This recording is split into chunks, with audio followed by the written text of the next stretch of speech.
Bonjour à tous, c'est ALX et aujourd'hui on se retrouve pour parler évidemment de koh, le totem maudit. Et oui, c'est vraiment nul ce totem maudit, franchement, on en reparlera en fin de vidéo, mais c'est pas terrible, hein. Enfin, je sais pas ce que vous en avez pensé, mais moi j'ai pas trouvé ça ouf. Ça donnera peut-être des bons faits de jeu, mais enfin sur le principe, voilà, ils font ce qu'ils veulent, quoi, c'est un peu pénible. Bon, peu importe, en tout cas, avant tout, on va parler alors j'ai fait un petit plan un peu différent d'habitude dont vous me direz des nouvelles parce que j'ai trouvé que on pouvait résumer un peu cet épisode sous un prisme différent, sous le prisme des duels, parce qu'il y a eu plusieurs oppositions un peu entre différents candidats lors de cet épisode. On va commencer par Ambre contre Maxime. Alors, il est un peu forcé, mais je vous expliquerai pourquoi un peu plus en détail, pourquoi je trouve qu'il y a eu une opposition assez nette entre Ambre et Maxime, et puis on verra qui en est ressorti vainqueur, même si je pense que vous avez déjà une petite idée. Ensuite, Yannick contre Colin.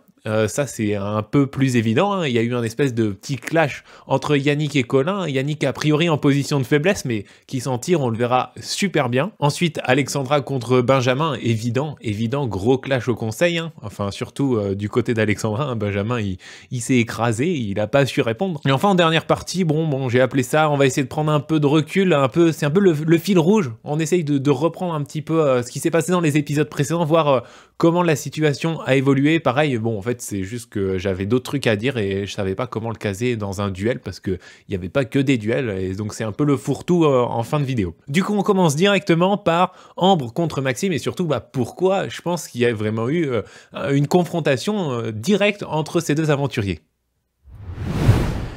Et tout simplement, cette confrontation s'est vue une première fois lors de l'épreuve de confort. Qu'est-ce qu'on a vu? C'était assez compliqué, c'était l'épreuve des cordes, mais il y avait une règle un peu spéciale qui faisait que les candidats devaient passer d'une corde à l'autre parce qu'il y avait 2 cordes par équipe, et donc pendant qu'ils faisaient le parcours qui leur permettait de passer d'une corde à l'autre, forcément ils n'étaient pas disponibles pour tirer sur la corde, donc ils laissaient leur coéquipier dans une position délicate, le but étant évidemment de faire le parcours le plus vite possible.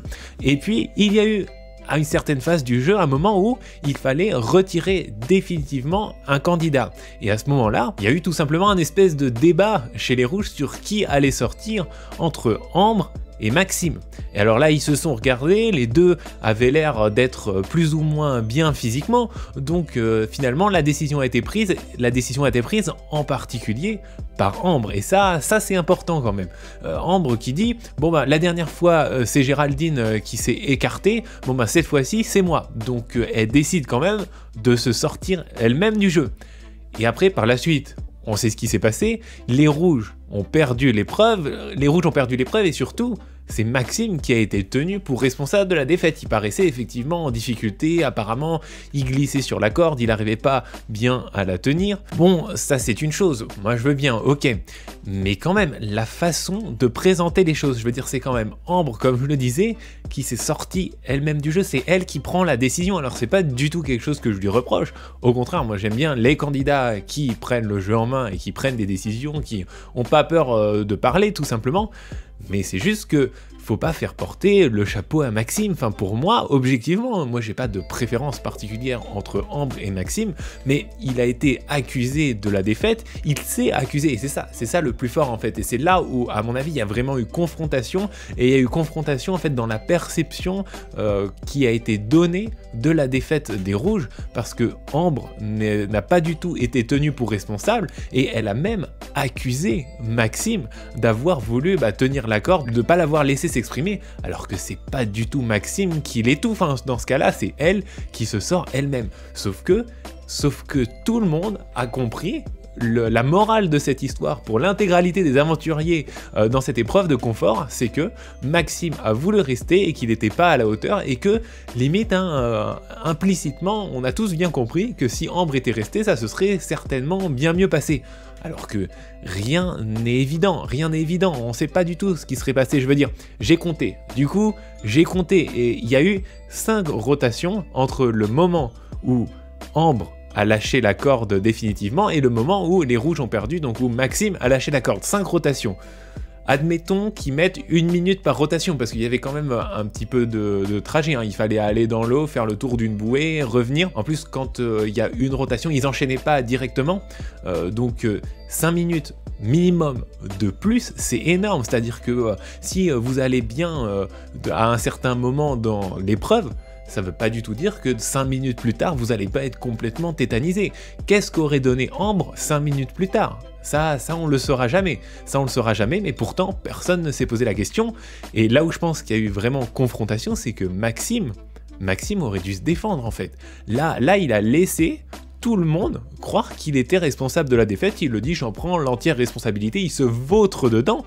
Mais alors que c'est pas vrai du tout. Alors, je voudrais pas qu'il rejette complètement la faute sur Ambre, hein. Faut pas non plus être extrême dans l'autre sens, mais au moins essayer de dire, écoute, c'est pas si facile, et moi je me sentais bien, on a pris la décision ensemble, voire même c'est plus Ambre qui l'a prise, hein, comme je le disais. Dire c'est compliqué aussi sur le moment de prendre rapidement la bonne décision. Bref, il y avait plein de facteurs qui pouvaient expliquer cette décision, il y avait plein de facteurs qui faisaient que Maxime, à mon avis, n'est pas responsable de cette défaite. Je veux dire, Géraldine derrière, ben, il tenait la corde à deux, hein, à ce que je sache. Donc, je veux dire, Géraldine, a priori, elle est tout autant responsable. Rien ne dit en particulier. Alors après, je sais pas, hein, j'y étais pas, mais rien ne dit que la force était équitablement répartie entre Géraldine et Maxime.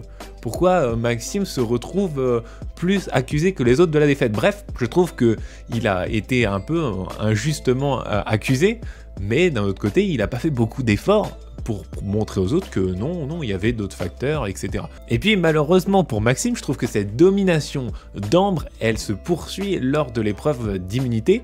Lors de l'épreuve d'immunité, je trouve que Maxime n'a pas été particulièrement performant. Alors on a bien vu, il fallait courir avec un masque, et il y a vraiment certains candidats qui ont été opposés à d'autres de manière assez frontale, et qui ont pu ou bien conforter l'avance de leur équipe, ou bien rattraper le retard, etc. Et à ce petit jeu-là, Maxime a pas été particulièrement brillant parce que c'est Colin a rattrapé tout le retard des jaunes, alors que Maxime était en avance au moment où il est parti.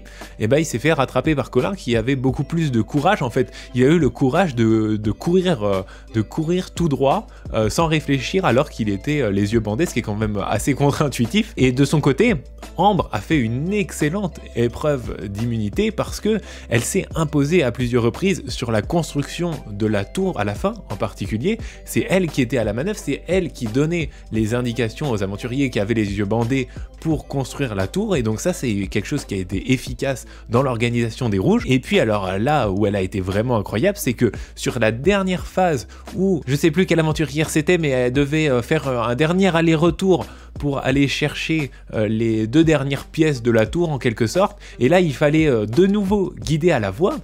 Guider à la voix, c'est quelque chose qui avait fait Fouzi jusqu'à présent, sauf que naturellement, Ambre s'est imposée parce que la voix d'Ambre portait beaucoup plus que celle de Fouzi. Et donc, à partir du moment où Ambre s'est mise à crier, à ce moment-là, ça a été beaucoup plus clair pour la personne qui devait être guidée. Donc, en plus d'avoir aidé largement en donnant les indications pour construire la tour, eh ben, elle a permis, grâce à sa voix, de guider pour mettre les 2 dernières pièces.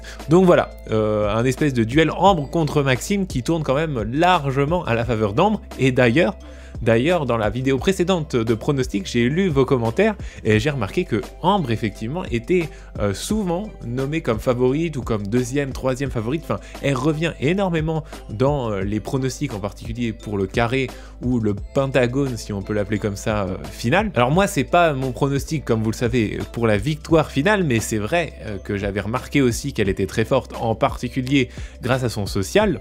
Mais là, elle a aussi réussi à être très performante dans une épreuve de puzzle, et elle a réussi à donner de la voix au bon moment. Enfin, elle a montré un vrai caractère dans le bon sens du terme. Elle a réussi à faire passer, sans doute involontairement, hein, mais il n'empêche que ça s'est passé comme ça, Maxime pour responsable d'une défaite dont, à mon avis, il n'était pas particulièrement responsable. En tout cas, ce qui est sûr, c'est qu'elle s'est très bien placée, et par cet épisode, elle confirme son statut de prétendante très sérieuse pour, bon, peut-être pas la victoire finale, mais en tout cas, peut-être, ouais, voilà, aller jusqu'à l'orientation, quoi. Ça paraît vraiment possible de l'avoir allé jusque-là. On passe à Yannick contre Colin maintenant.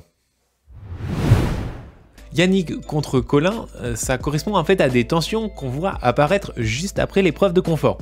l'épreuve de confort se termine, les jaunes ont gagné, ils profitent de leur récompense, qui d'ailleurs était encore une récompense en kit, hein. Il y avait plein de trucs différents, des nattes, des fauteuils, des hamacs, des coussins, des smoothies, enfin voilà. Je pense qu'ils auraient préféré un repas, enfin moi à leur place, j'aurais préféré une entrecôte, mais bon, dans la vie on n'a pas toujours ce qu'on veut, c'est koh c'est comme ça, c'est la prod qui décide. Toujours est-il qu'on voit un peu, une fois de plus, ce côté un peu égocentrique de Yannick, hein. Bon, alors c'est pas très gentil dit comme ça, mais c'est vrai que je l'avais déjà un peu remarqué dans sa façon de se mettre en avant, de dire que il était un animal blessé, enragé, machin, enfin il se mettait vraiment en scène. Et là, qu'est-ce qu'il dit? Alors j'ai relevé quelques citations qui me semblent assez emblématiques, enfin assez parlantes. Il dit « Je suis Carbo, laissez-moi tranquille », donc laissez-moi tranquille, personne me parle, laissez-moi tranquille. Ok, super, gros état d'esprit quoi. Moi je suis très bien, donc il trust le hamac, hein. Après c'est un peu Stéphanie qui lui avait tendu la perche, hein, pour aller dans le hamac, comme quoi il était grand, gna gna gna, bon, oui, mais bon, ce hamac c'est quand même ton équipe qui l'a gagné. Moi je suis très bien, et puis moi je vous dis à demain, donc vraiment foutez-moi la paix, je vais me reposer, c'est un peu le repos du mec qui a beaucoup donné, mais enfin tout le monde s'est battu pour cette victoire, il n'y a pas de raison que ce soit plus toi qui ait besoin de repos que les autres, enfin voilà, une fois de plus il a tendance à attirer l'attention sur lui, c'est quand même un peu gênant, et ça a bien été remarqué par Colin. Et Colin, alors c'est pas exactement ce qu'il dit, c'est pas exactement le reproche qu'il fait, Colin. Il reproche les remarques, les critiques de Yannick, qui apparemment critique beaucoup et n'en fait pas tant que ça sur le camp. Alors je trouve que c'est quelque chose que nous, au montage, on n'a pas forcément vu, mais c'est là que, à mon avis, Yannick va extrêmement bien jouer et va montrer un trait totalement différent de sa personnalité, et qui est assez rare dans Koh Lanta. En fait, il va être capable de faire une vraie remise en question, et ça je trouve ça assez incroyable. Enfin moi qui, justement, je le considérais vraiment comme trop centré sur lui-même, pas du tout bon pour l'esprit d'équipe, etc. Ça me surprenait d'ailleurs, parce que basketteur professionnel, il les gagne pas tout seul les matchs de basket, hein. Il est obligé dans sa vie professionnelle, enfin dans son ancienne vie professionnelle, il a été obligé de composer avec les personnalités des autres, les conseils des autres, donc ça paraissait bizarre. Et effectivement, là, ce qu'il va faire, c'est qu'il va remarquer le problème en fait. Il va le voir, parce que s'il était vraiment uniquement centré sur lui-même, il s'en foutrait, il dirait j'ai raison de faire ça, j'en ai rien à foutre, c'est moi qui ai raison, et puis voilà. Non, pendant l'épreuve d'immunité, il a remarqué qu'il y avait eu un petit clash avec Olga, qu'on n'a pas vu à la caméra, mais lui, il a fait une remarque à propos des rouges, comme quoi il fêtait la victoire, et Olga, direct, est monté au créneau. Elle lui a dit, s'ils ont envie de fêter la victoire, ils ont le droit de fêter la victoire. Et ça, Yannick, il a remarqué qu'il y avait un problème. Il s'est dit, mais après, je l'imagine comme ça, hein. Il s'est dit, mais c'est bizarre qu'elle surréagisse à ce point-là. Si elle surréagit, c'est qu'il doit y avoir un problème. Et donc là, ce qu'il dit, c'est, bah voilà, on va mettre les pieds dans le plat. Il décide de percer l'abcès, de dire, moi je pense qu'il y a des non-dits. Écoutez, et on voit bien, hein, dans la tribu, il y a tout le monde qui est réuni, ils sont sur le camp. Moi je pense qu'il y a des non-dits. Maintenant, on va parler. Et en fait, ça marche super bien. Tout le monde dit ce qu'il avait à dire sur la personnalité de Yannick, comme quoi il prend trop de place, comme quoi il fait trop de critiques, comme quoi il n'est pas assez actif sur le camp, comme quoi des fois quand il fait des critiques, il pourrait le faire lui-même, il se fait quand même bien incendier, hein. Alors, c'est pas très violent, mais ils sont assez unanimes, et ils sont pas tendres dans leurs critiques. Alors sur la forme ça va, mais ils sont quand même assez directs, hein. Même Bastien, qui est assez discret, et qui lui dit non, effectivement, t'es pas le plus actif, ça pose problème, etc. Donc c'est une attitude qu'il a eue, c'est lui qui allait chercher ça, c'est lui qui allait dire moi je sens qu'il y a un problème, faut qu'on en parle. Derrière, il se prend quand même un peu la foudre, c'est-à-dire qu'il est quand même bien remis en question, grosse critique directement sur sa personnalité et sur son aventure. Et il fait une deuxième chose qui est assez extraordinaire, c'est qu'il se remet en question, c'est qu'il accepte ça. Et ça, franchement, ça je trouve ça incroyable, parce que il aurait très bien pu dire ah mais non, mais ah ben voilà, je suis déçu parce que je pensais qu'on était une équipe, voilà, être déstabilisé par toutes ces critiques qui lui tombent dessus, mais non, en fait il a une personnalité suffisamment forte, mais vraiment, alors là pour le coup, dans le bon sens du terme, c'est-à-dire qu'il va dire bon ben, j'ai bien entendu, faut bien croire qu'il y a un problème de mon côté, et donc ça laisse vraiment penser à une remise en question. Après, est-ce qu'il arrivera à changer sa personnalité, c'est toujours un peu délicat, mais en tout cas, il a écouté les autres, il a fait l'effort de prendre réellement en considération leurs critiques, et ça, c'est quelque chose qui est quand même incroyable dans Koh Lanta. Enfin, moi, je trouve que ça arrive pas assez souvent, et ça porte ses fruits, voilà, je voulais terminer là-dessus, parce que, au final, 0 vote contre lui. Au final, il a quand même 2 bracelets contre lui, déjà qu'un vote contre toi, ça a tendance à attirer d'autres votes, parce qu'il y a des aventuriers qui sont bien contents de voter contre toi pour que tu sortes et pas eux. Ben là, toujours aucun vote contre lui. Il a eu ses 2 bracelets, les 2 votes de ses bracelets, et rien d'autre. Donc ça paye. Franchement, alors que, a priori, face à Colin, il a été en difficulté, parce que Colin, tout le monde est d'accord avec Colin, en fait. Donc à partir de là, Yannick, il était un peu mal, mais sauf qu'il a super bien tourné la situation, et il en sort presque grandi, je dirais. Presque grandi, parce qu'il arrive à évoluer en fonction de ce que demandent ses coéquipiers. C'est une force qui peut l'emmener loin.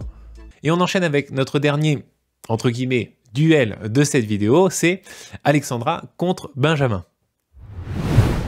Bon ben, Benjamin, il s'était mis dans une situation délicate de toute façon. Alors, je vais certainement pas dire oui, je le savais qu'il allait être éliminé, parce que je ne le savais pas, je n'ai pas eu l'idée au moment où l'épisode s'est déroulé qu'il allait être éliminé à cause de ça, mais en y réfléchissant, il y avait une certaine logique, puisqu'il avait annoncé déjà en facecam qu'il avait du mal, qu'il était faible, et qu'il avait du mal à le cacher, qu'il n'arrivait plus à le cacher, donc déjà c'était un premier élément qui pouvait montrer qu'il allait être en difficulté, et puis il s'est quand même dénoncé pour ne pas participer. Ce qui s'est passé, c'est que Jean-Charles, chez les Rouges, s'était blessé au pouce, et donc dans ces cas-là, c'est pas la boule qui décide de quel aventurier dans l'équipe adverse va être dispensé d'épreuves, et c'est les aventuriers qui choisissent entre eux. Et là, il s'est passé quelque chose d'assez surprenant, enfin d'assez inhabituel, c'est que Benjamin s'est dénoncé lui-même, enfin s'est proposé lui-même de ne pas participer, mais ce qui est encore plus étonnant, c'est qu'il a bien insisté sur le fait qu'il n'y avait pas de débat, quoi. Non, il n'y a pas de débat, il n'y a pas de débat. Alors même Denis demande, il n'y a pas de débat, ça veut dire quoi? Il n'y a pas de débat, c'est moi, Benjamin, je ne participe pas. Donc il s'enfonce, c'est un peu comme Maxime avec sa responsabilité dans la défaite, il s'enfonce dedans, quoi. C'est vraiment non, je suis faible, il n'y a pas de débat, c'est vraiment moi le plus faible de l'équipe, enfin, je suis l'élément faible de cette équipe. Bah ouais, mais bon, à la rigueur, c'est peut-être vrai, mais le dis pas, ton but c'est quand même de rester un maximum de jours, non? Donc, enfin, c'était un peu surprenant. Toujours est-il qu'il a un peu préparé le truc, quoi. Il a un peu préparé son élimination en ayant une position pareille. De son côté, Alexandra, personnalité complètement opposée, ça m'a marqué parce qu'elle a quand même bien crié sur Colin lors de l'épreuve de confort. Alors, elle avait raison, hein, à mon avis, elle avait raison. C'est au moment où Colin vient se replacer après avoir fait, comme on l'a dit, il y avait le petit parcours à faire avant de changer de corde, et donc il fallait à la fin du parcours se repositionner à un endroit sur la corde pour de nouveau aider ses coéquipiers. Et là, Colin se replace, si je me rappelle bien, derrière. Donc derrière Alexandra. Et Alexandra lui dit non, faut que tu te mettes devant. Et lui, il voulait pas, mais Alexandra a insisté, il lui a crié dessus, et il a dit mais mets-toi devant. Et donc elle a vraiment, pareil, hein, encore une personnalité qui s'affirme, elle est sûre d'elle, et pour elle, c'était évident que Colin ne devait pas être derrière. Alors, j'ai pas encore bien compris pourquoi. Pour être franc, je pense qu'il faut faire l'épreuve peut-être pour ressentir la répartition des charges, mais de toute évidence, c'est quand même mieux quand c'est la personne de derrière qui lâche. Doit y avoir une raison à ça. En tout cas, Alexandra était formelle, hein, et Colin, que ça lui plaise ou non, il a bien été obligé de céder et de se replacer devant. Et puis alors, au niveau de sa position en ce qui concerne Benjamin, alors là, elle mâche pas ses mots, hein, que ce soit en facecam ou au conseil. Le plus flagrant, c'était le conseil, parce que c'était en direct. Après on le voit en facecam. En facecam, finalement, l'analyse elle est un peu la même des deux côtés, à savoir, bon ben, on peut pas se blairer, on était ensemble chez les Bleus, déjà on pouvait pas se blairer, et ben on peut toujours pas se blairer, on n'a pas la même personnalité, ça marche pas. Et puis le conseil c'était quand même assez violent, et puis là c'est là qu'on a vu ce contraste entre Benjamin qui était complètement un peu submergé par ce que pouvait lui dire Alexandra, et elle parle, et puis Benjamin il sait pas trop quoi dire, il dit t'as rien compris à l'épreuve d'immunité. C'est vrai que sur ce coup là il a pas été très malin, enfin lui au moment de débriefer l'épreuve d'immunité, il a dit oui mais par contre je comprends pas que t'aies pas compris en fait. Enfin, en fait c'est le truc, tu veux pas critiquer, mais d'un autre côté c'est encore pire que si tu critiquais directement. C'était vraiment l'espèce de petite pique mais mise un peu en traître pour moi. C'est genre, dis donc je comprends pas que t'aies pas compris, juste histoire de bien rappeler que quand même la défaite elle est liée à une certaine personne, hein, mais en fait c'est juste que je comprends pas. Bref, ça a pas plu du tout. Alexandra, alors elle c'est l'inverse, hein. Le conseil elle lui a vraiment dit ses 4 vérités, bim, il a rien vu venir, il a rien compris à sa vie, enfin il avait aucune ressource pour répondre. Puis alors ce qui m'a fait rire au passage, c'est Denis qui dit on sent des tensions latentes. Oui, alors j'ai cherché dans le dictionnaire, hein, parce que du coup je me suis dit je dois pas bien savoir ce que veut dire latente, mais latente ça veut bien dire qui existe de manière diffuse sans être apparent. Alors, vu comment elle venait de l'éclater au conseil, en lui disant ces 4 vérités, utiliser le terme tension latente, je trouvais ça, c'était un doux euphémisme de la part de Denis. Merci Denis, je pense qu'on aurait pu appeler ça des tensions franches et claires, quoi, après ce qu'il venait de se prendre dans la poire, là, Benjamin. Bref, c'est pas important, moi ce qui est plus important, je trouve, ce qu'on peut retenir de ça, c'est que Alexandra est très solide dans le camp, et sa position dans le camp est extrêmement solide, parce que finalement, il n'y a eu qu'un vote contre elle. Je sais pas d'où il sort ce vote d'ailleurs, c'est peut-être quelqu'un qui a juste pas voulu prendre position entre Stéphanie et Benjamin, c'est la seule explication que j'ai. En tout cas, il y a eu un seul vote contre Alexandra, alors qu'elle a crié sur Colin au moment de l'épreuve de confort, alors qu'elle a été effectivement un peu plus faible lors de l'épreuve d'immunité, et alors qu'elle se permet d'incendier Benjamin au conseil. Elle est à une très bonne position, en témoigne le faible nombre de votes contre elle comparé au risque qu'elle prend finalement socialement en s'exprimant de manière aussi franche. Et enfin, dernière partie de cette vidéo, on prend un peu de recul et on essaye de suivre un peu les dossiers qu'on avait lancés lors des épisodes précédents. Mais avant ça, rapidement, si vous appréciez cette vidéo, s'il vous plaît, laissez un like, un commentaire et n'hésitez pas à vous abonner si c'est pas déjà fait. Alors, au rayon des fils rouges, on a quoi? Eh ben on a Seta et son collier, c'est un truc qui ressurgit, c'était déjà, donc ça date d'il y a 2 épisodes, ça avait été déjà évoqué dans l'épisode précédent, ils avaient là comme projet de lui faire peur lors de ce conseil, mais finalement il y a eu un vote Seta. Bon, est-ce que ça lui a fait peur? C'est pas particulièrement probant pour faire peur à quelqu'un, il a jamais été question qu'elle sorte son collier ou quoi d'ailleurs, parce qu'elle n'en a pas. Et ce qui est plus intéressant encore, et ça c'est Héloïse Vamp qui me l'avait fait remarquer dans un commentaire, moi j'avais dit que, en particulier Nicolas, savait que Seta n'avait pas de collier. Et en fait, en regardant bien ce passage, a priori il a bien marché Nicolas, il a bien marché, et si Nicolas a marché, vu qu'apparemment les autres ont plus tendance à lui faire confiance, le collier de Seta il a l'air d'être un peu ancré dans la tête de tout le monde, donc c'est quand même assez intéressant. Et deuxième commentaire qui m'a été fait à ce sujet, c'est celui d'Erosia, Erosia qui dit Seta aurait jamais dû faire ça, aurait dû dire ok, le collier c'était juste pour me sauver, et donc faire cette confidence par exemple à Nicolas, en disant la vérité, elle se serait fait des alliés solides. Et franchement je sais pas, franchement entre les deux mon cœur balance, parce que là elle a vraiment l'air d'avoir un collier virtuel quoi, un collier imaginaire. Dans la tête des gens, elle a un collier, et franchement, il y a des choses à faire. Quand tout le monde croit que tu as un collier, il y a quand même des choses à faire, quoi. Si tu la joues fine, tu peux vraiment utiliser ça à ton avantage.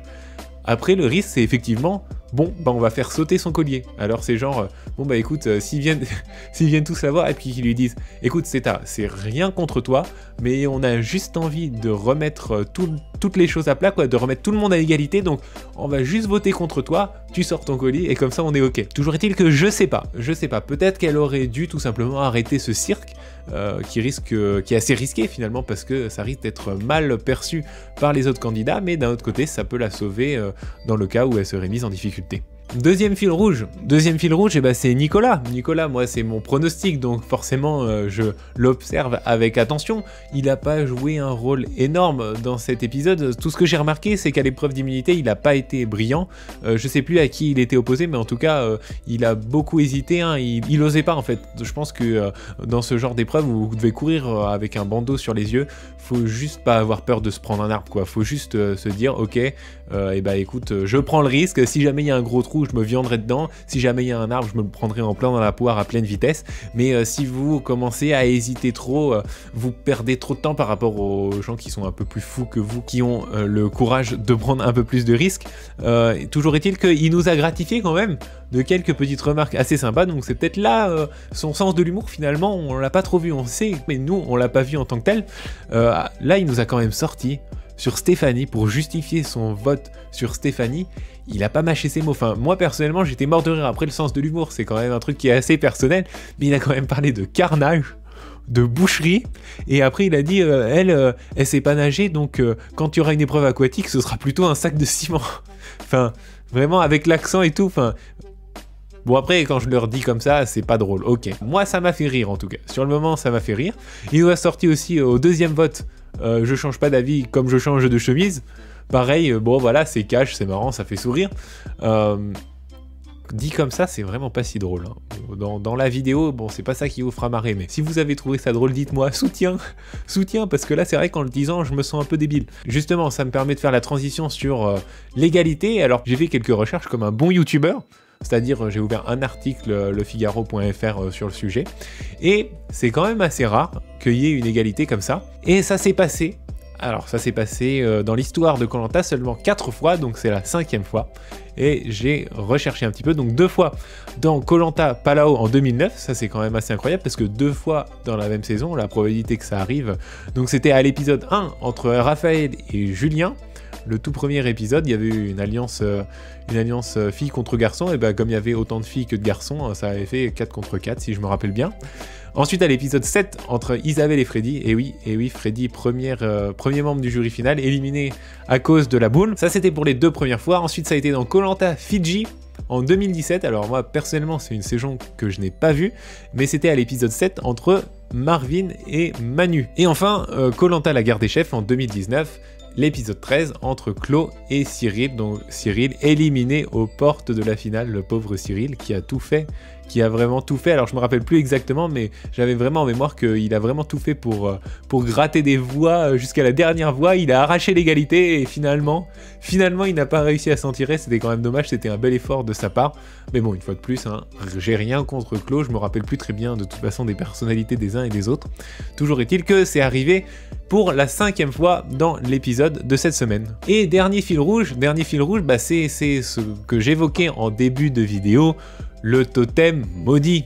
Bah le totem maudit, je suis désolé, mais c'est pas ouf. C'est pas ouf. Pourquoi c'est pas ouf? Bah parce que c'est encore la prod qui se réserve le droit de faire ce qu'elle veut. Et là, qu'est-ce qui s'est passé?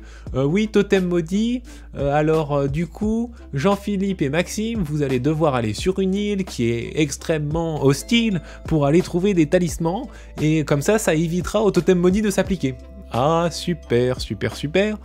Du coup, on sait même pas ce que ça aurait été, le totem maudit. Pourquoi on sait pas ce que ça aurait été? Parce que la production se réserve le droit de mettre l'handicap qu'ils veulent. Voilà, tout simplement. Du coup, on ne sait pas. Et puis, de toute façon, chercher des trucs, c'était pas non plus le truc le plus passionnant. Même Maxime, ça l'enquiquine hein, de faire des longues recherches fastidieuses. Lui, il aime bien quand il y a un petit peu de logique, quand il y a une énigme, et puis on le comprend. Voilà quoi, totem maudit, bof, hein. Ça ressemble, je suis désolé, mais ça ressemble un peu aux armes secrètes, quoi. Moi, personnellement, Koh-Lanta les armes secrètes, je dévie complètement, mais Koh-Lanta les armes secrètes, saison absurdement sous-cotée à mon sens, parce que, effectivement, les armes secrètes, c'était un peu pourri. Je suis d'accord, les armes secrètes c'était pas terrible, les armes secrètes c'était le truc qui pop de manière aléatoire comme ça pour sauver une aventurière. Bah là ça risque d'être un peu la même chose quoi, ça risque d'être un peu la même chose avec le totem maudit. Bon bah hop, le totem maudit, un coup il y en a, un coup il y en a pas, un coup il est vachement important, un coup il est pas tellement handicapant.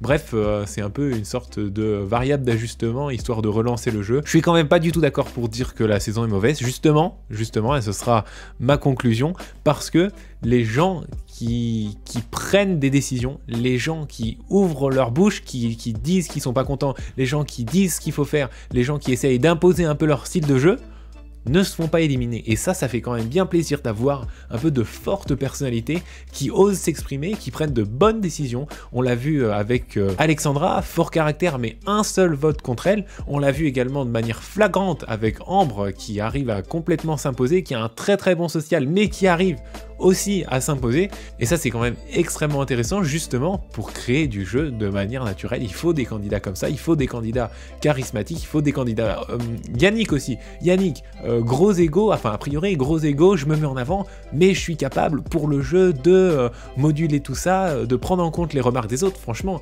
génial. Moi personnellement c'est comme ça que j'aime Koh-Lanta, et c'est pour ça que malgré le totem maudit un peu nul, je suis très content de cette saison et j'attends avec impatience la semaine prochaine pour vous retrouver pour le débrief du prochain épisode.